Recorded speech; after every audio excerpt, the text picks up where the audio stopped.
Vous payez vos propres factures. Vous ne répondez qu'à vous-même. Vous avez des opinions sur le nombre de filles des draps, sur les scores de crédit et sur la bonne façon d'assaisonner une poêle en fonte, et vous n'avez appris rien de tout cela dans un livre. Vous l'avez appris en vivant, en observant, en grandissant à une période bien précise qui a fait de vous exactement la personne que vous êtes aujourd'hui. Et vous ne vous êtes probablement jamais vraiment arrêté pour penser à quel point c'est incroyable. Je m'appelle Tasha et aujourd'hui, on n'avance pas. On retourne en arrière, retour aux années qui vous ont construite.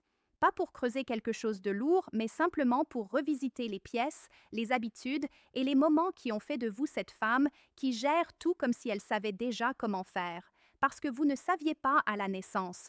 Vous avez été formé. Vous ne saviez simplement pas que c'était une formation. Si vous êtes une femme noire née entre 1965 et 1980, votre enfance avait une texture difficile à expliquer à ceux qui ne l'ont pas vécue. Ce n'était ni mieux ni pire que ce qui est venu après.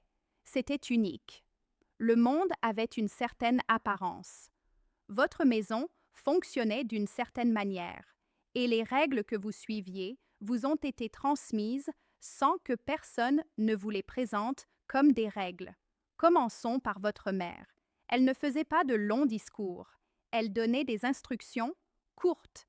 Sors la viande du congélateur. N'ouvre pas la porte. Si le téléphone sonne et que c'est pour moi, prends un message. Et sous chacune de ces instructions se cachait une leçon plus grande qu'elle ne formulait jamais. Elle vous apprenait à être responsable avant même que ce mot ait un sens pour vous. Vous aviez 7 ans en train de décongeler du poulet pour une femme qui ne rentrerait que 3 heures plus tard. Et cela ne vous semblait pas étrange parce que personne ne vous avait dit que ça l'était. Votre mère vous a montré ce qu'était l'éthique de travail avant même que vous sachiez nommer cela. Elle se levait, s'habillait, allait travailler, rentrait à la maison, s'occupait de tout ce qui l'attendait, puis recommençait le lendemain. Aucun podcast ne lui a appris à créer une routine matinale. Elle en avait simplement une. Elle commençait avant le lever du soleil et ne s'arrêtait qu'une fois la maison calme, tout le monde nourri et les vêtements du lendemain déjà prêts. Elle vous a appris à vous tenir, non pas avec des mots, mais avec un regard. Vous saviez, à la façon dont elle vous regardait, si vous vous teniez correctement, si votre ton était approprié, si vous alliez l'embarrasser en public ou vous éviter une conversation désagréable une fois rentré à la maison. Tout ce système de communication reposait sur le regard et le silence, et il était plus efficace que n'importe quelle formation en management. Elle vous a aussi appris la valeur de l'argent sans jamais prononcer le mot budget.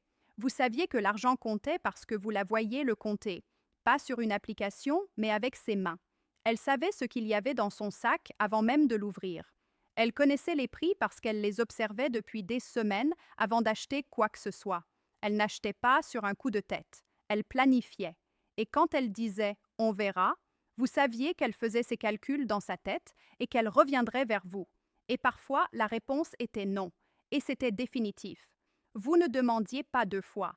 Parlons maintenant de l'école. Vous y alliez avec la certitude que ce n'était pas optionnel et que ce n'était pas un jeu. Votre mère ne vous demandait pas si vous aviez envie d'y aller. Elle ne négociait pas les devoirs. L'éducation était traitée comme l'oxygène dans votre maison. Vous en aviez besoin pour survivre. Et personne ne discutait du fait que vous aimiez respirer ou non. Beaucoup d'entre vous faisaient partie de la première génération pour qui un diplôme universitaire devenait accessible. Vos parents ne savaient pas toujours comment gérer les candidatures ou les frais, mais ils savaient que vous iriez.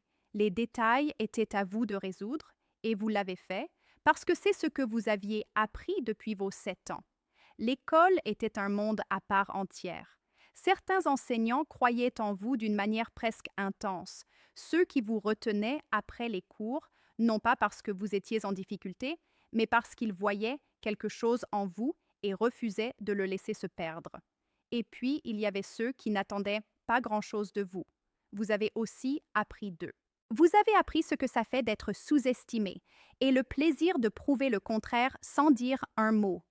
Vous faisiez vos devoirs à la table de la cuisine ou sur votre lit avec la radio allumée. Pas d'Internet pour chercher des réponses. Vous aviez des encyclopédies, la bibliothèque ou cet élève qui semblait tout seul.